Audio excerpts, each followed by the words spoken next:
L'univers tremble sous le souffle divin.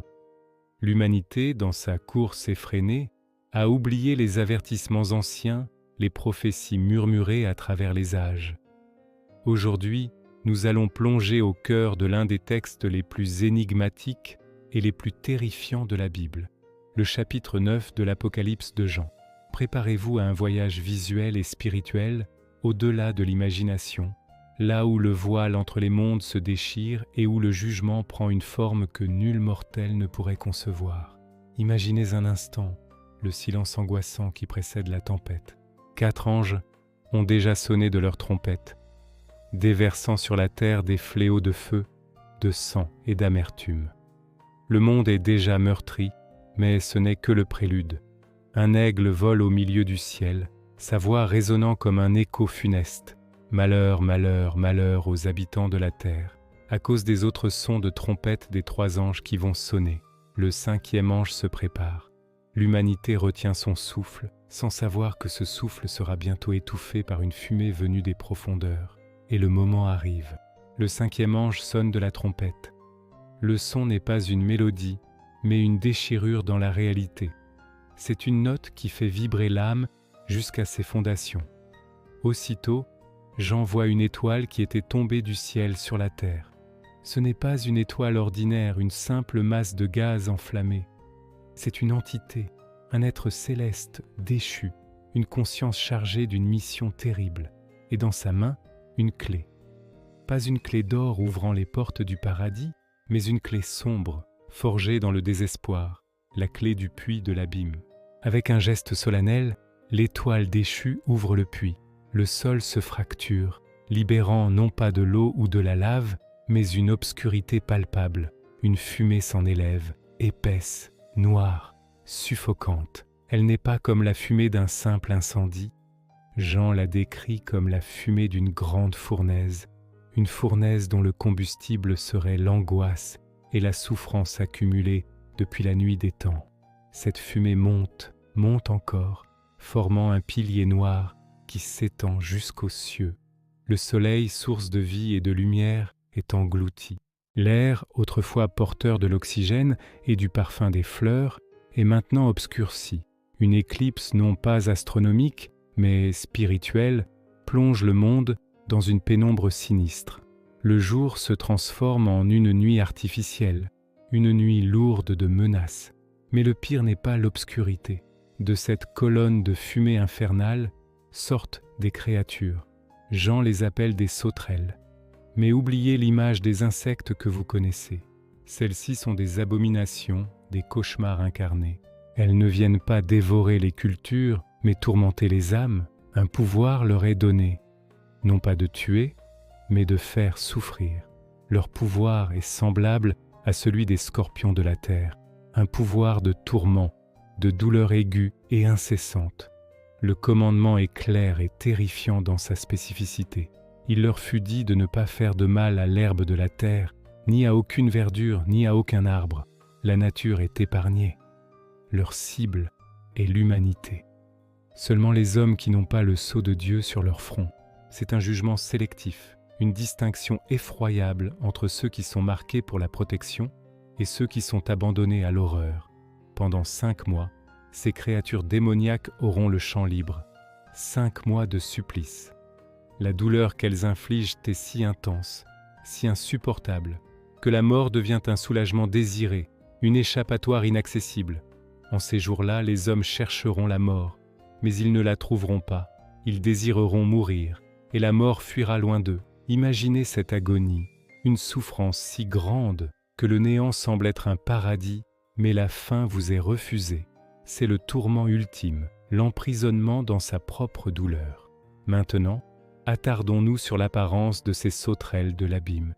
La description de Jean est d'une précision hallucinante, un mélange d'éléments qui défie la logique naturelle. C'est un assemblage monstrueux, une chimère née de l'imagination divine pour inspirer la terreur. Leur aspect est semblable à des chevaux préparés pour le combat. Silhouette, on imagine la puissance, la musculature tendue, l'énergie brute prête à se déchaîner. Ce ne sont pas des insectes fragiles, mais des machines de guerre biologiques. Sur leur tête, des couronnes qui semblaient être d'or. Ce ne sont pas des rois, mais ils portent les insignes de l'autorité, une parodie de royauté, une domination usurpée. Leurs visages étaient comme des visages d'hommes. Cette touche d'humanité est peut-être la plus dérangeante. Dans ces monstres, les victimes voient un reflet perverti d'elles-mêmes, une intelligence malveillante qui les observe et se délecte de leur peur. Ce ne sont pas des bêtes aveugles, elles sont conscientes. Elles avaient des cheveux comme des cheveux de femmes, une image de séduction et de beauté détournée en un symbole d'horreur, flottant derrière elles comme un voile funèbre.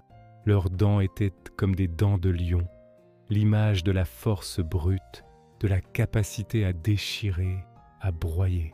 Même si elles ne tuent pas, leur apparence promet une violence inouïe. Elles portaient des cuirasses, comme des cuirasses de fer. Leur corps est protégé, invulnérable aux attaques humaines.